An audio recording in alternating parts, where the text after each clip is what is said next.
இட்லி கடை. தனுஷ் இயக்கி நடிச்சுக்கிற படம். தனுஷோட இயக்கத்தில் இது 4வது படம். முதல் படம் பாப்பாண்டி, 2வது படம் ராயன், 3வது நிலவுக்கு என்மேல் என்னடி கோபம் இன்னும் ரிலீஸுக்கு ரெடியாக இருக்குது. இப்போது இட்லி கடை.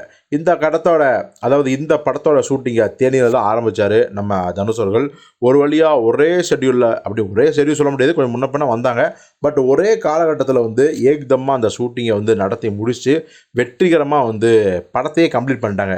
ஸோ இப்போ இந்த படத்துக்கான எதிர்பார்ப்பு என்னன்னா, இந்த படத்தோட கேஸ்டிங் நம்ம ஏற்கனவே சொல்லியிருக்கோம். இந்த படத்தில் நித்யா மேன் இருக்காங்க. திருச்சிட்டம்பலம் படத்துக்கு அப்புறம் தனுஷ் கூட சேர்ந்து நடிக்கிறாலே இன்னொரு எதிர்பார்ப்பு. இன்னொரு பக்கம் ஷாலினி பாண்டே, அர்ஜுன் ரெட்டி ஃபேமஸு, அவங்க இருக்காங்க. பிரகாஷ் ராஜ் நடிக்கார். ஏற்கனவே பிரகாஷ் ராஜ் தனுஷோட திருச்சிட்டம்பலம் படத்தில் கம்பேக் கொடுத்து மிகப்பெரிய வெற்றி அடைஞ்சது அந்த படம். எல்லாத்துக்கும் மேலே இந்த படத்தில் எல்லாருக்கும் மேலே ஒரு எதிர்பார்ப்பு என்ன அப்படின்னா, அருண் விஜய் முதல்ல இந்த படத்தில் ஒரு ஹீரோவாக நடிக்கிறதா தகவல் வந்துச்சு. அதுக்கப்புறம் இல்லை அவர் வில்லனாக தான் நடிக்காரு அப்படிங்கிற தகவல் கன்ஃபார்ம் ஆகிடுச்சு. இப்போது வில்லனாக நடிக்கிறாரு. அவருடைய கெட்டப்பும் ரிலீஸ் ஆகிருக்குது. மனுஷன் கேப் போட்டுக்கிட்டு, ஒரு கோட் ஷூட் போட்டுக்கிட்டு, ஒரு பெரிய ஃபாரின் நாயகோட கெத்தாக இருக்கார். கிட்டத்தட்ட ஒரு பணக்கார கார்பரேட்னு சொல்லலாம், இல்லை கார்பரேட்டை ஒட்டிய மொத்தம் ஒரு பெரிய பணக்காரனோட கெட்டப்பில் இருக்கார். இந்த படத்தில் அருண் விஜய் வில்லனாக நடிக்கிறதுக்கு அவ்வளோ சீக்கிரம் ஒத்துருப்பார் என்ன? கண்டிப்பாக ஒத்துக்கிறதுக்கு முன்னாடி அவருக்கான மரியாதையையும் ஊதியத்தையும் அதிகமாகவே தந்தாங்களாம் அந்த படக்குழுவினர். என்னென்னா, அருண் விஜய்க்கு இந்த படத்தில் 8 கோடி சம்பளத்தை கொடுத்தாங்களாம்.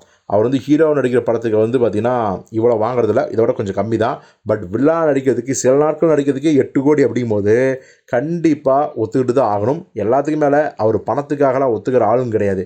அவருடைய கதாபாத்திரம் எப்படி இருக்குது, மிரட்டலாக இருக்கா இல்லையா, அவருக்கு ஸ்கோப் இருக்கா இல்லையா, இதெல்லாம் பார்த்து தான் அவர் கமிட் பண்ணுவார்.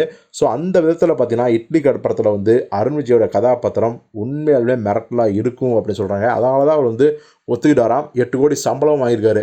எது எப்படியோ பொறுத்து பார்ப்போம். இட்லி கடை படத்தில் தனுஷ் வெர்சஸ் அருண் விஜய் இந்த ஃபேஸ் ஆஃப் சீன்ஸ்லாம் எப்படி இருக்க போகுது, ரசிகர்களுக்கு எப்படி விருந்தாக இருக்க போகுது அப்படின்னு.